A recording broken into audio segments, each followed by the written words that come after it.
Evangelho de Lucas, capítulo 7. Abra comigo e deixe aberto, por favor, esse texto. Evangelho de Lucas, lá no capítulo 7.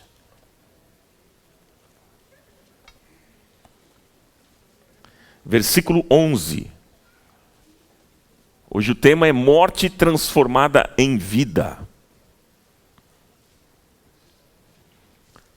Evangelho de Lucas, capítulo 7, versículo 11 em diante. Mas antes da gente ler aqui alguns versículos, nós vamos aqui para a tela, por favor, ver essa história. Eu encontrei no YouTube, você pode assistir.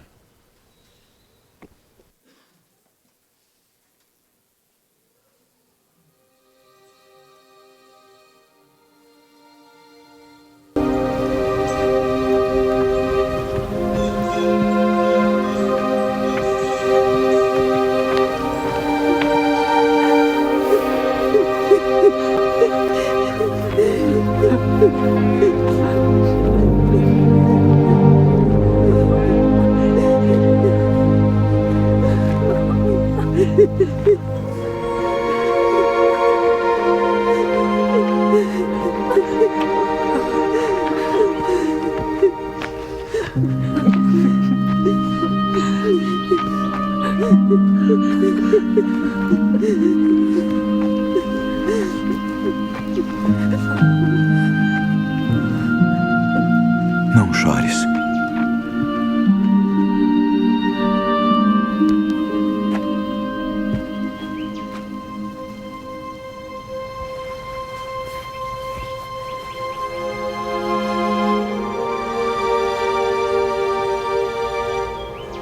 Jovem,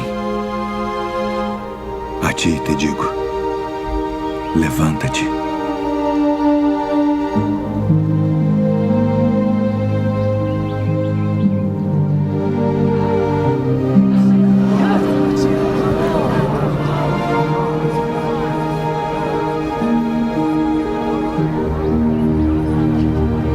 Mamãe?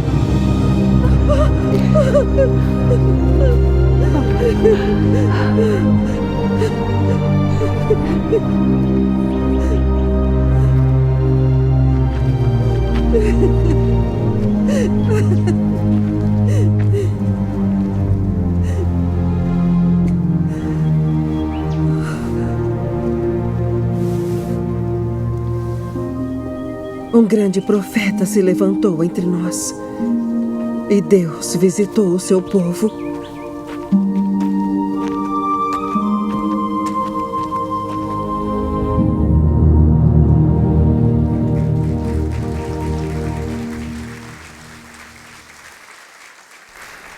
Aleluia! Você pode dizer glória a Deus? Veja comigo. Vamos ler essa história. Como são poucos versículos, a gente consegue ler também, todos juntos. Olha só. Logo depois, Jesus foi a uma cidade chamada Naim, e com ele iam seus discípulos e uma grande multidão. Ao se aproximar da porta da cidade, estava saindo o enterro do filho único de uma viúva, e uma grande multidão da cidade estava com ela. Ao vê-la, o Senhor se compadeceu dela e disse: não chore. Depois aproximou-se e tocou no caixão, e os que o carregavam pararam. E Jesus disse: jovem, eu lhe digo, levante-se. O jovem sentou-se e começou a conversar, e Jesus o entregou à sua mãe. Todos ficaram cheios de temor e louvavam a Deus. Um grande profeta se levantou entre nós, diziam eles. Deus interveio em favor do seu povo. E essas notícias sobre Jesus espalharam-se por toda a Judeia e regiões circunvizinhas. Aleluia! Que o Senhor nos abençoe nesta meditação. Bom, queridos, todos aqui já sentiram algum tipo de dor na vida. Não é verdade? E dor é um sentimento que a gente não quer ter.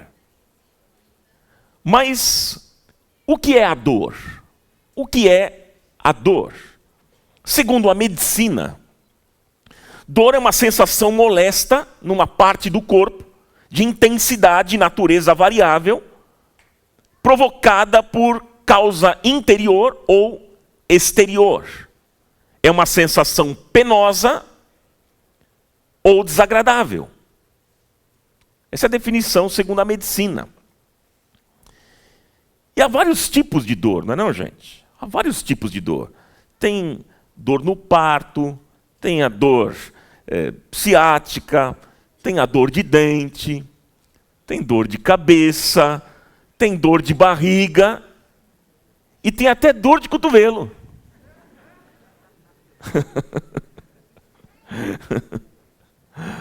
Pois é.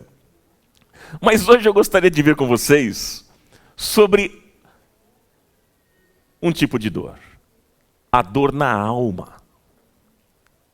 A dor na alma. O que é dor na alma, gente? A dor na alma é aquela mágoa originada por desgosto. É aquele aperto forte dentro da gente. Você já sentiu aquele aperto no coração? É isso. É um aperto forte no coração. É aquele sentimento causado por decepção, desgraça, sofrimento, morte de um ente querido.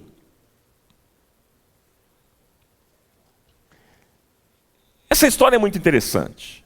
É uma história mais curta, como vocês viram aqui, neste filme, no texto que nós lemos, mas que nos mostra grandes verdades. É muito interessante nós observarmos que toda a história, todo o texto, onde Jesus se faz presente, sempre há uma grandeza e uma beleza. Jesus é formidável, gente. Jesus é poderoso. Ele é o centro da adoração.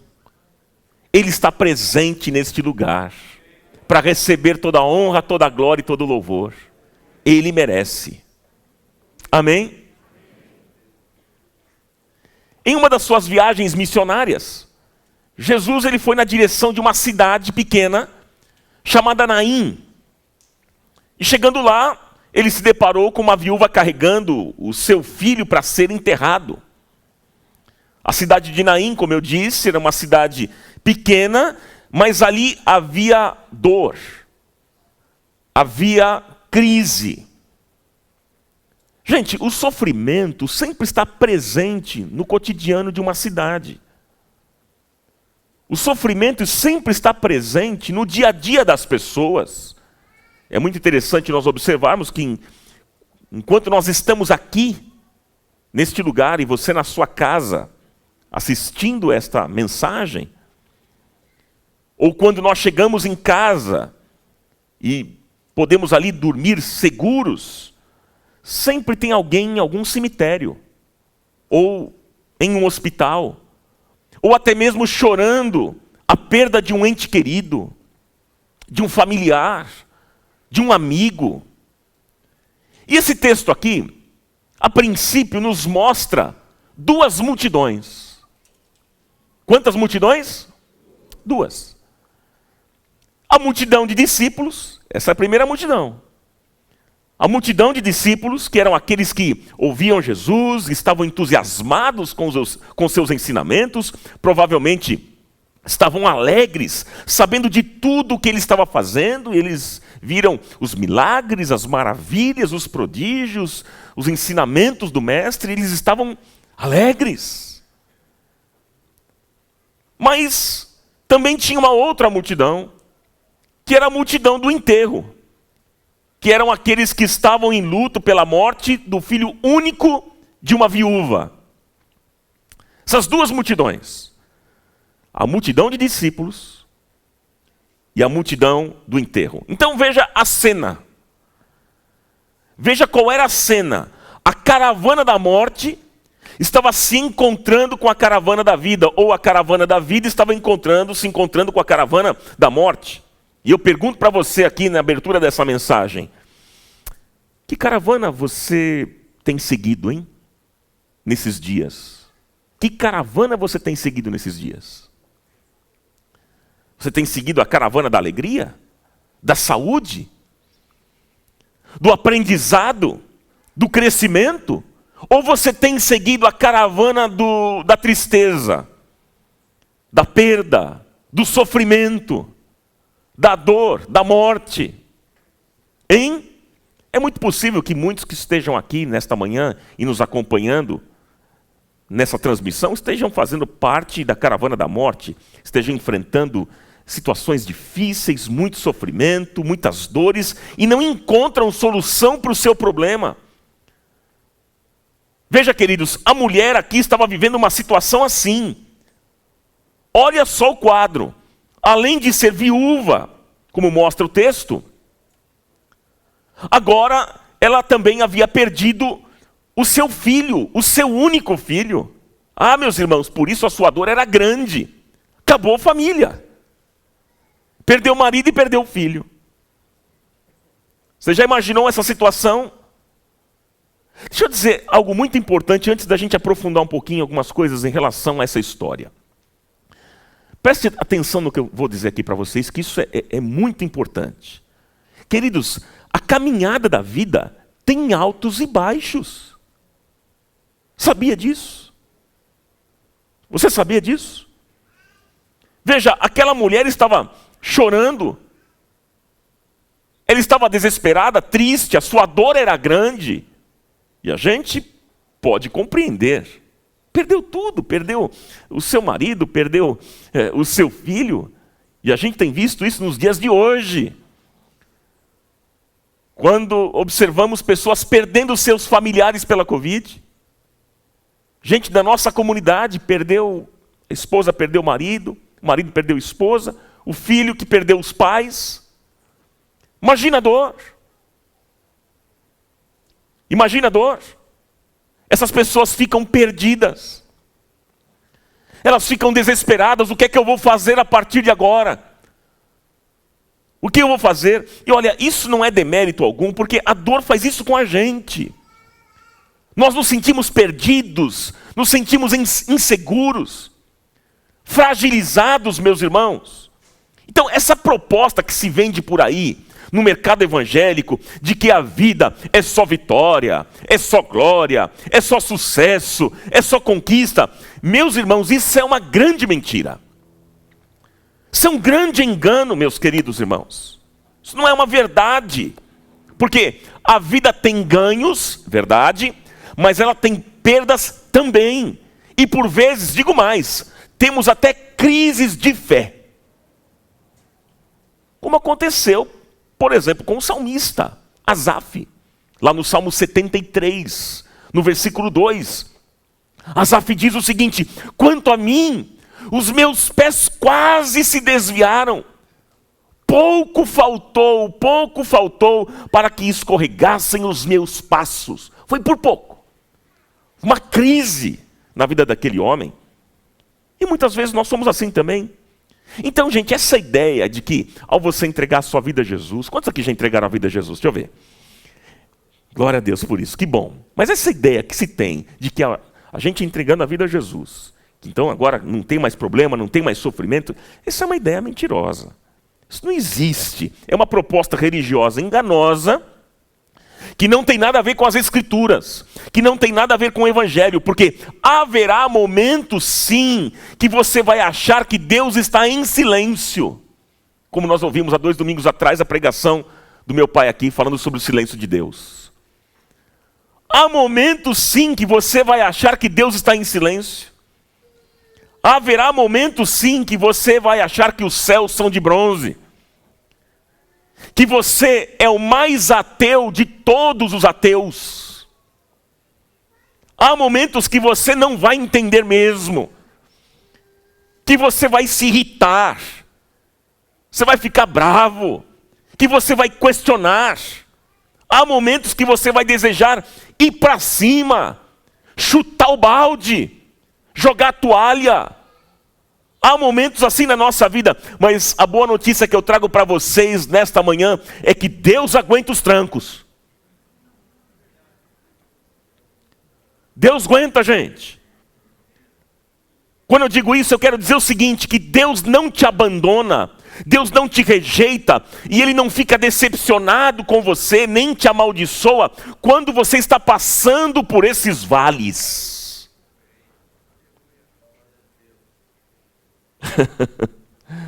E aí vai em glória a Deus aí ou não?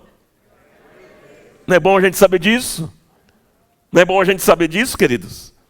Porque o livro de Salmos está cheio de expressões de indignação e questionamentos contra Deus. Os salmistas questionavam Deus. Lê a Bíblia, é uma bênção. Não pode dizer por quê, sempre tem que dizer para quê. Você já ouviu essa frase? Para de bobeira. Homens da Bíblia questionavam, Abacuque foi o que mais questionou. Por que Deus? Por quê? Por quê? Os salmistas questionavam. Então, queridos, fique tranquilo, fique tranquila. Deus aguenta os trancos das nossas brigas com Ele. Fica tranquilo. Por quê? O estranho mesmo e o questionável é aquele tipo de gente que tira de letra tudo na vida. Que não tem crise, que não tem dor, que não chora, que não tem problema que o abata. Isso, gente, esse tipo de gente que assusta, que é um perigo. E às vezes eu fico observando que tem gente que já perdeu tudo na vida e ainda mantém um discurso triunfante. Por exemplo, olha, aquela irmã, ela perdeu um filho e ela não derramou uma lágrima sequer. Que mulher de fé, hein? Que mulher de fé. Outro dia, uma irmã chegou para mim e disse, Ronaldo, eu estou mal, porque eu perdi um familiar e eu choro. Mas eu não deveria chorar, porque eu estou pecando contra Deus chorando. Eu estou demonstrando que eu não tenho fé. Gente, pelo amor de Deus, isso não é fé. Não tem nada a ver com fé. Isso tem a ver com fuga. Tem a ver com negação da realidade. É diferente. Porque Jesus disse, é palavras de Jesus, não as minhas. Bem-aventurados aqueles que choram, porque serão consolados. Aleluia. Então suspeite de gente que é campeã em tudo na vida. Suspeite. Porque, queridos, os grandes heróis da fé foram pessoas que tiveram altos e baixos na vida. Olha só, Gideão. Gideão questionou Deus. Isaías, ele se sentiu inadequado e disse que era pecador. Moisés pediu para que Deus o dispensasse porque ele era gago. Abraão se precipitou e acabou fazendo besteira, tendo um filho com a sua escrava. Davi fez besteira na vida, pecou. Asaf, como eu mencionei aqui, entrou numa crise e ele dizia, desperta, Senhor, por que dormes? Por quê? Estava numa crise. Então, gente, essas expressões aqui que eu estou mencionando são expressões de crises na Bíblia. Esse é o quadro da vida, gente. Ei, terra, nós estamos aqui. Então, há situações na vida que são impossíveis de serem resolvidas. Nós não sabemos o que fazer, nós não sabemos como é que vamos pagar a dívida, a gente não sabe como é que vai enfrentar aquela situação difícil do casamento, nós não sabemos como resolver um problema familiar, nós não sabemos como vamos resgatar o filho que está perdido nas drogas, nós não sabemos como restaurar a saúde, nós não sabemos. Nos sentimos assim perdidos. E no texto aqui que nós lemos, do Evangelho de Lucas, nós vemos uma viúva assim, chorando, perdida, sem saber o que fazer. A sua dor era grande, gente. Humanamente falando, não havia solução para o caso daquela mulher. Humanamente falando, não tinha solução. Acabou. Morreu. Fim da história, ponto final. Mas, quem é que chega? Quem é que chega? Jesus. Ah, meus queridos, é nessa hora que Jesus chega e que seus olhos alcançam essa situação. Deixa eu dizer uma coisa muito importante para você nesta manhã. Quando Jesus chega, a história muda. Quando Jesus chega, a página vira. Quando Jesus chega, o quadro se reverte. Quando Jesus chega, o impossível se torna possível. Porque Ele é um Deus todo-poderoso, e quem tem a última palavra ainda é o Senhor. Ele é um Deus de milagres, Ele é o Deus do impossível, e nesta manhã Ele pode realizar o impossível, aquilo que você está vivendo e está dizendo, isso é impossível para mim. O Senhor vive, continua reinando, está entre nós. E Ele pode transformar o impossível da sua vida em possível. E tudo é possível para aquele que crê. Se você crê, você vai ver a glória de Deus na sua vida, na sua casa. Você vai ver a glória de Deus. Deus vai realizar infinitamente mais. Você pode aplaudir ainda mais forte do que isso? Ele é um Deus de milagres. Mas eu quero destacar com vocês o verso 13. Verso 13, deixa a sua Bíblia aberta. Eu quero destacar com vocês esse verso 13 porque nos mostra atitudes de Jesus diante da dor e do sofrimento dessa mulher. Quando Jesus chega, imagina, visualiza a história. Você viu aqui nesse pequeno filme, né? Jesus chegando. Quais foram as atitudes que ele teve que me chamaram a atenção? O versículo 13, um versículo eu tiro 3 atitudes. A primeira atitude, Jesus olha. Qual é a primeira atitude? Jesus olha. Olha o que, vamos ver. Eu quero que você leia comigo, por favor, o versículo 13. Ao vê-la, o Senhor se compadeceu dela e disse: não chore. Mais uma vez, vamos ver todos juntos? Ao vê-la, o Senhor se compadeceu dela e disse: não chore. A primeira atitude, Jesus olha ao vê-la. Meus irmãos, Jesus viu a mulher. Meus irmãos, Jesus vê você. Você crê que Jesus está presente nesse lugar? Ele está vendo você, a mim. Jesus vê o seu sofrimento, as suas lágrimas, suas dores, tristezas, angústias, decepções. Pode ser que ninguém veja.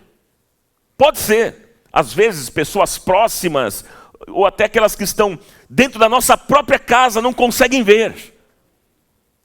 Mas a boa notícia é que Jesus vê.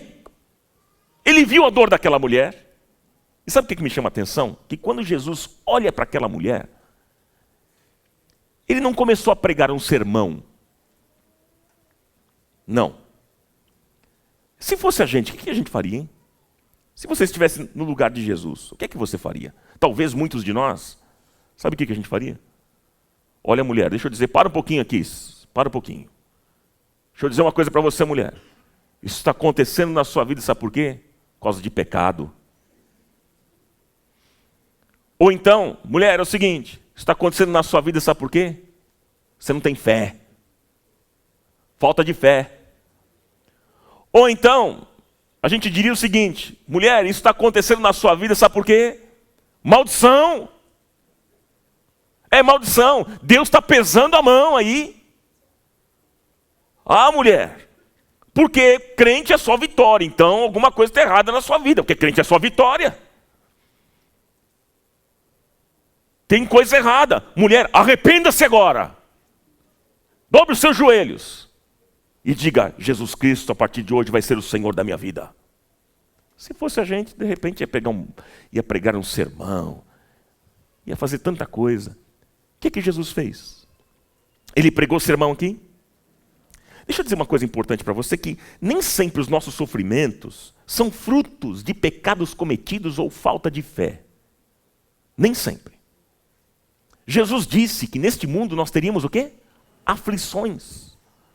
Santo Agostinho, ele fez a seguinte declaração: Deus teve apenas um filho sem pecado, mas não teve nenhum filho que não sofresse.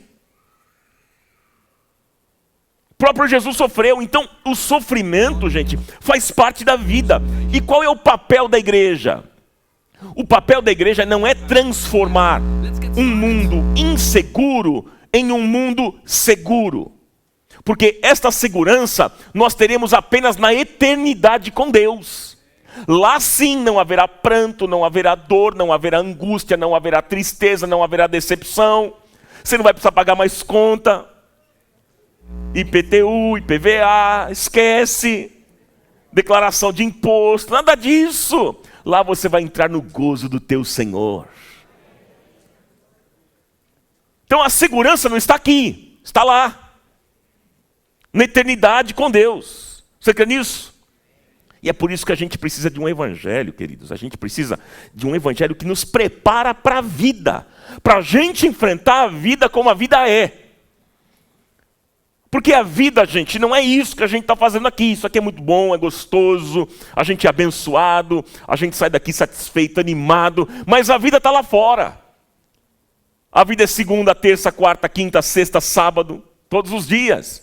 Onde você vai ter que se deparar e enfrentar lá o seu patrão, um problema na saúde, uma situação com alguém que você vai ter que acertar. Essa é a vida.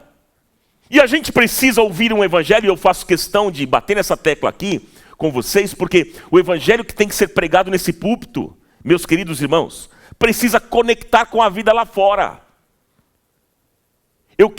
O desafio do meu coração é oferecer o evangelho a vocês, que preparem vocês para enfrentar o que vem lá fora. Para que você não fique vivendo de ilusões, de frases de efeitos e jargões que se pregam por aí, e falsas promessas religiosas. Que o Senhor nos livre disso. Amém? Por isso que a gente precisa conhecer a palavra de Deus. É a palavra.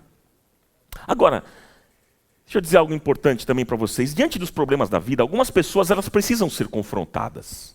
Jesus não confrontou aquela mulher. Mas em outras situações, Jesus confrontou determinadas pessoas. Algumas pessoas precisam ser confrontadas, mas outras, elas só precisam de um abraço. De uma palavra de conforto. E na verdade, quando nós estamos num profundo sofrimento, nós não queremos muitas explicações, nós não queremos muitos ensinamentos, nós não queremos pregações, nós não queremos aulas de teologia, nada disso, nós queremos apenas ombro e abraço. Inclusive, lembre-se de uma coisa, quando alguém está morrendo afogado, não é hora de ensiná-lo a nadar, é hora de salvá-lo. Guarde isso no seu coração. Que foi o que Jesus fez aqui. Ele não confrontou aquela mulher, ele não perguntou o que estava de errado na vida dela, mas ele viu os olhos de Jesus. Ele viu que aquela mulher precisava de abraço. Ela precisava de acolhimento. Ah, meus queridos irmãos, ela precisava de consolo, de compaixão. Por isso que o Senhor diz nesta manhã: vinde a mim, todos vós que estáis cansados e sobrecarregados, e eu vos aliviarei. Deus quer trazer alívio a você, meu irmão, minha irmã. Ele quer trazer alívio. Lembre-se o seguinte: viver verdadeiramente o Evangelho de Jesus, o que é? O que é viver verdadeiramente o Evangelho de Jesus? É ter compaixão dos que mais sofrem.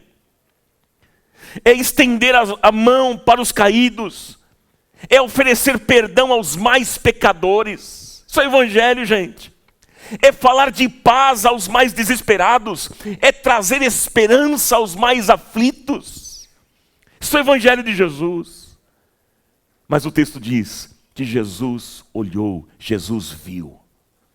Jesus olhou para aquela situação, os olhos de Jesus alcançaram aquela situação. Eu costumo dizer o seguinte, que o maior sermão sem palavras da história, sabe qual é, queridos? É o sermão dos olhos de Jesus. Este é o maior sermão sem palavras da história. Como quem estivesse dizendo naquela situação: mulher, eu amo você. Mulher, confia em mim. Eu conheço a sua dor e eu cheguei aqui para te salvar. Esse é o maior sermão. É os olhos de Jesus. Primeira atitude qual é então? Jesus olha. Segunda atitude: Jesus se importa. Primeiro ele olha. E aí então ele se importa, diz o texto aqui, o Senhor se compadeceu dela. Queridos, a cena era tão deprimente, a cena era tão triste, que quando Jesus viu aquela situação, a situação e a dor da mulher, ele moveu-se de íntima compaixão. Em outras palavras, Jesus envolveu o seu próprio coração. Jesus se quebrantou, Jesus se importou com a dor daquela mulher. Se você chegou aqui hoje, na caravana da morte, você precisa saber que Jesus está vendo o seu coração e Ele se compadece de você, Ele se importa com você. Deus não se alegra com as nossas dores não, meus queridos, mas Ele chora conosco e Ele se move de íntima compaixão. O que é compaixão? Compaixão vem de duas raízes. Compaixão. Com é junto, paixão, sofrimento, desgosto. Quem é que sente compaixão? É a pessoa que sabe o que significa dor. Quem não sofreu, gente, quem não sofreu não sabe o que é compaixão. Compaixão é simpatizar, é participar, é sentir a dor, é sentir a angústia, é a dor do outro que em mim provoca infelicidade. Esse era o sentimento que Jesus tinha quando ele olhava para as pessoas, para as multidões. Compaixão, compaixão. E por que Jesus sente compaixão dessa mulher? Sabe por quê? Porque ele sabia que um dia ele também seria carregado como um filho único. E essa morte produziria uma dor grande no coração de Deus. Ele sabia também. Por isso que Jesus sentiu compaixão dessa viúva. A Bíblia nos mostra, meus queridos, que Jesus é o profeta maior. Vemos tantos profetas aqui nas Escrituras, mas de todos eles, quem é o maior? Jesus. Jesus é o profeta maior, e lá em Isaías, capítulo 53, descreve Jesus como homem de dores, que sabe o que é padecer. Jesus era um homem de dores, que sabe o que é padecer. Aí eu fico pensando, né, tem muita gente por aí hoje se dizendo profeta da nação. Quem você é? Eu sou profeta. Sou profeta de Deus nessa nação.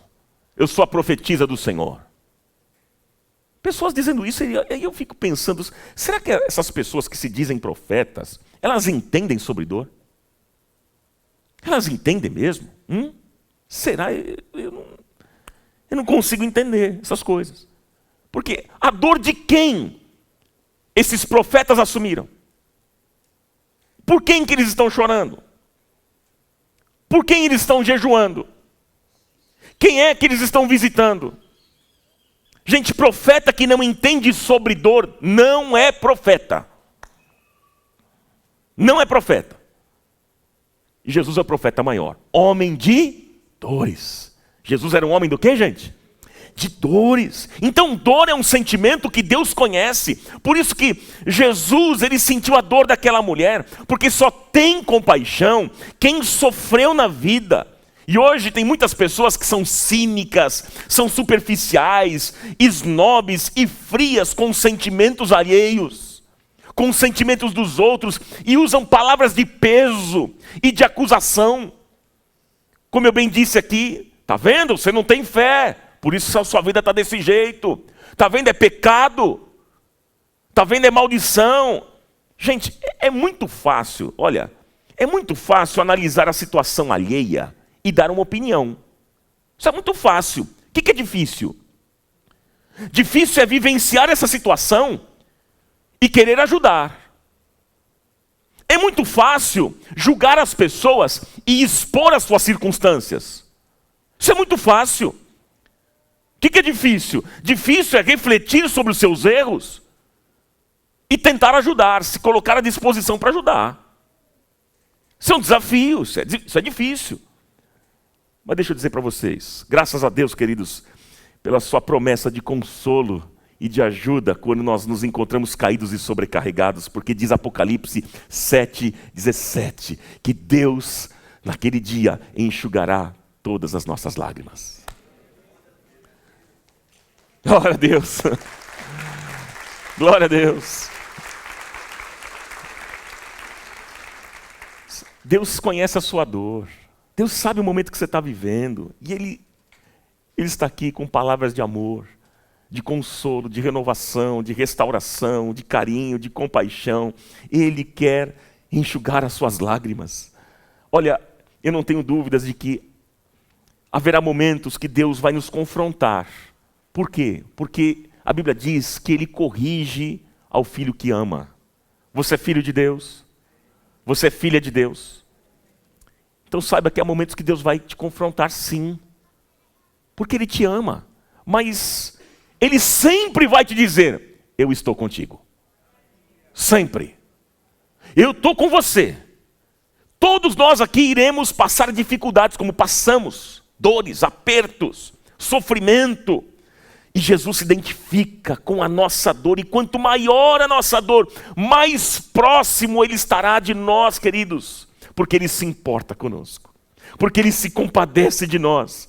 E por isso que Jesus disse, como já citei aqui: bem-aventurados aqueles que choram, porque serão consolados. Jesus vai trazer consolo à sua dor, porque a Bíblia diz que Ele é o Pai das misericórdias e o Deus de toda consolação. Louvado seja o nome dEle. Qual é a primeira atitude? Jesus olha. A segunda atitude: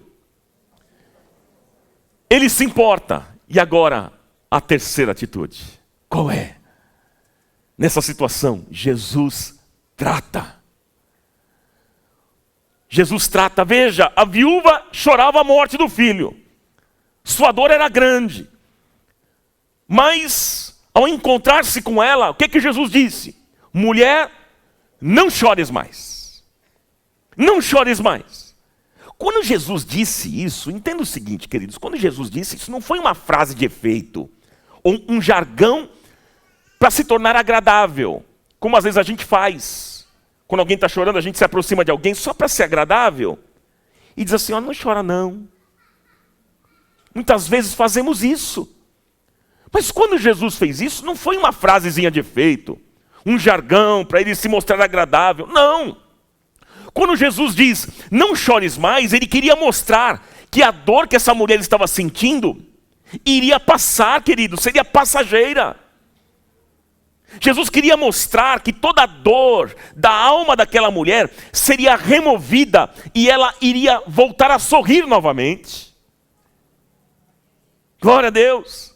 Mas é nesse momento que Jesus ele vai e ele toca na ferida principal da mulher. Ele tocou ali na ferida. Jesus vai primeiro na ferida mais profunda, naquilo que dói, na ferida emocional. E é muito importante a gente observar que o primeiro ato de Jesus não foi a ressurreição do menino. Ele não chegou se dirigindo ao menino, mas ele fala primeiro com a mãe. Foi com a mulher. Ele foi tocar ali na emoção daquela mulher, no abalo psicológico, na ferida aberta, no luto que ela estava vivendo. E ele disse: mulher, não chores mais. Mulher, não chores mais. Queridos, Jesus está dizendo aqui hoje para muitas pessoas, vocês que estão sofrendo, Jesus está dizendo: não chores mais. Não chores mais. Eu pergunto, por que você tem chorado tanto esses dias? Qual é a razão do teu choro? É um problema familiar? É um problema no casamento? Qual é a tua dificuldade? É um problema financeiro? É algum relacionamento? Qual é? O que é que tem te levado às lágrimas? Saiba nesta manhã que Jesus quer trazer a você hoje uma palavra de alento, de ânimo, de esperança, de restauração, de consolo e de graça. Louvado seja Ele.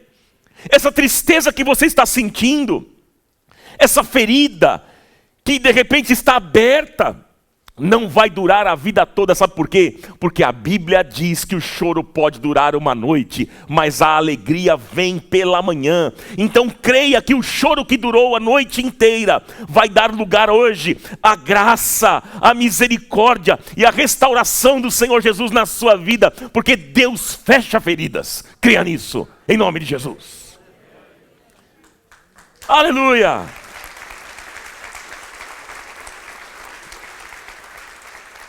Mas veja que O primeiro ato de Jesus não foi a ressurreição do menino. Não, porque o primeiro Jesus foi tratar com a mulher. Foi tratar ali do coração daquela mãe. Tratar as feridas dela, levar consolo, restauração, esperança. Eu não tenho dúvidas que é isso que Jesus está fazendo aqui já nesta manhã, enquanto eu estou ministrando essa palavra. Eu não tenho dúvidas, Ele está levando consolo a muitas pessoas que precisavam ouvir esta palavra hoje. Levando consolo, sim, está abençoando, está restaurando vidas. E nós vamos orar aqui, logo depois dessa ministração, nós vamos orar. E eu tenho plena convicção de que Deus vai se manifestar de maneira poderosa e abundante nesse lugar. Você crê assim ou não? Olha, nós não sabemos, queridos, o alcance do poder da palavra de Deus. Nós não sabemos o real alcance do poder da palavra de Deus, mas ao longo dos anos nós temos visto quantas coisas Deus tem feito através da sua palavra. Porque a Bíblia diz que a palavra de Deus não volta vazia, ela germina na vida da gente. Algo acontece, é uma semente. Esta palavra é uma semente poderosa, que está sendo lançada nesta manhã sobre um terreno fértil que é o seu coração e vai produzir frutos bons, frutos verdadeiros que vão glorificar o nome do Senhor. Eu não sei quanto tempo vai durar a sua dor, não sei. Eu não consigo manipular o relógio de Deus, torcer o relógio de Deus, adiantar o relógio de Deus, eu não consigo. E ninguém consegue. Mas uma coisa eu sei, queridos, eu sei, Jesus está dizendo para todos nós nessa manhã, não chorem mais. Não chorem mais. Não chorem mais, porque de uma maneira ou de outra, você pode ter plena convicção de que o teu Redentor vive. E Ele se levantará poderosamente, e Ele vai enxugar dos teus olhos toda lágrima, e Ele vai te dar vitória, porque Ele diz, sou eu que sei os planos que eu tenho a vosso respeito, planos bons, planos de vitória, planos de paz, para dar um futuro bom a vocês, para dar esperança a vocês. O fim que Deus tem para mim e para você, o fim da nossa história aqui nessa terra, é um fim vitorioso para a glória e honra do nome do Senhor Jesus. Creia nisso. Aleluia. Esse é o fim que Ele tem para nós. E agora, gente, chega a boa notícia. Chegou a boa notícia dessa história. Qual é a boa notícia? A boa notícia que eu tenho para você é que a sua dor é passageira. A dor é passageira, porque o versículo 14, veja aí, Jesus disse para o morto. Agora, veja só, o que Ele fez primeiro? Ele olhou, depois se importou, tratou com a mãe, e agora Ele se dirige ao defunto. E o que é que Ele disse? Levanta-te. E o defunto assentou-se e começou a falar. Gente, quem disse isso é aquele que tem toda a competência, que tem toda a autoridade, é o Criador do universo, o Criador da vida, o Criador dos céus e da terra. Ele é o arquiteto, Ele é o construtor de todas as coisas. E a nossa vida está nas mãos dEle. E quando Ele fala, pá, acontece. De pronto, basta uma palavra só. Uma só palavra nesta manhã do Senhor para a sua vida. E vai acontecer imediatamente. Você crê nisso ou não? E o texto diz que Jesus ressuscitou o jovem. E o que aconteceu? Aquela turma toda começou a glorificar a Deus. E glorificavam a Deus, versículo 16. Um grande profeta se levantou entre nós e Deus visitou o seu povo. E é isso que nós vamos celebrar aqui no final, dizendo, e Deus nos visitou. E Deus nos visitou. Há uma visitação especial do Senhor neste domingo pela manhã. Eu creio assim, Deus vai visitar a sua casa. Deus vai visitar a sua família, os seus negócios, o seu coração. E Ele vai transformar a sua vida completamente. Creia nisso em nome de Jesus. Aleluia! Tenha ânimo!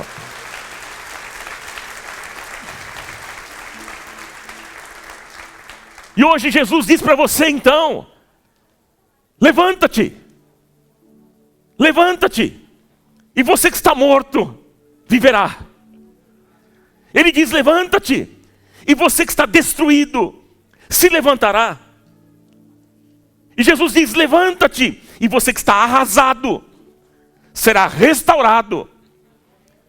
E Jesus diz, levanta-te. E você que está triste, receberá a alegria do Senhor. Porque a alegria do Senhor é a nossa força. A alegria do Senhor renova a nossa força. Isso, queridos, só quem pode fazer é o poder e a graça do nosso Senhor Jesus. Só. A boa notícia, a sua dor é passageira. Deus nos deixa preciosas promessas em sua palavra. Salmo 34:19 diz: muitas são as aflições do justo, mas o Senhor o livra de todas. Salmo 126, versículos 5 e 6, que diz: os que semeiam com lágrimas, com cantos de alegria colherão. Aquele que sai chorando, enquanto lança a semente, voltará com cantos de alegria trazendo seus feixes. Promessas da palavra do Senhor para a nossa vida. Existem sofrimentos? Vou caminhar para o final aqui. Existem sofrimentos? Sim, verdade. Mas a palavra de Deus, a palavra do Senhor, traz esperança, traz vida e traz alegria ao coração da gente. Como é bom saber disso, queridos, porque Jesus veio a este mundo para trazer vida, e vida com abundância. Desfrute dessa vida abundante que Jesus veio trazer. Só Ele tem a direção certa, só Ele tem palavras de vida eterna, como disse Pedro. Só tu tens palavras de vida eterna. Só Ele. E como diz o salmista, lá no Salmo 146, versículo 5, bem-aventurado aquele que tem o Deus de Jacó por seu auxílio, e cuja esperança está posta no Senhor, o seu Deus. Oh, queridos, a nossa esperança não está em sistemas, a nossa esperança não está em governo, a nossa esperança não está em pessoas, em homens, em mulheres. A nossa esperança tem um nome, é Jesus. Creia nele, confie nele, confie nele. Você está sofrendo, Jesus é o amigo certo nessa hora. E o que Ele está dizendo para você hoje, que está sofrendo? Levanta-te. Levanta-te e saia hoje do lugar de morte e avance para uma vida vitoriosa. Saia hoje deste lugar de morte que você está e avance para uma vida vitoriosa. Paulo disse: esquecendo-me das coisas que para trás ficam e avançando para aquelas que estão diante de mim, eu prossigo, eu avanço para o alvo, pelo prêmio da soberana vocação de Deus em Cristo Jesus. Nós somos daqueles que avançam, gente, não daqueles que retrocedem. Nós vamos avançar. Você está sofrendo? Quais são as suas dores? Por que você chora?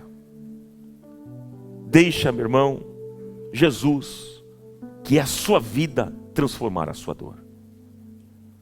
Qual que é o título da nossa série de mensagens? Transformando o impossível. Quando as coisas parecem impossíveis, como nessa história que acabamos de meditar, a solução vem de Jesus. É Ele. Ele olha. O que mais? Ele se importa. Ele trata. O que Ele faz? As três coisas, vamos lá? Ele olha, Ele se importa, Ele trata. E o milagre acontece. E o milagre acontece. O Deus da graça torna o impossível impossível. Onde tudo está perdido, Ele chega com salvação, Ele chega com esperança. Onde há destruição, Ele vem, Ele chega com ajuda e com bênção. Ele te abençoa. Onde tudo está morto, onde tem morte, Ele chega como nessa história, Ele chega com ressurreição. O Senhor vai te trazer uma experiência de vitória, porque Ele vai transformar aquilo que está morto em vida, e a morte será vencida pela vida. Eu creio nisso. Portanto, em nome de Jesus, receba nesta manhã, em nome de Jesus, receba a ressurreição para a sua vida, para o seu corpo e para a sua alma. Em nome do Pai, do Filho e do Espírito Santo de Deus, que assim seja.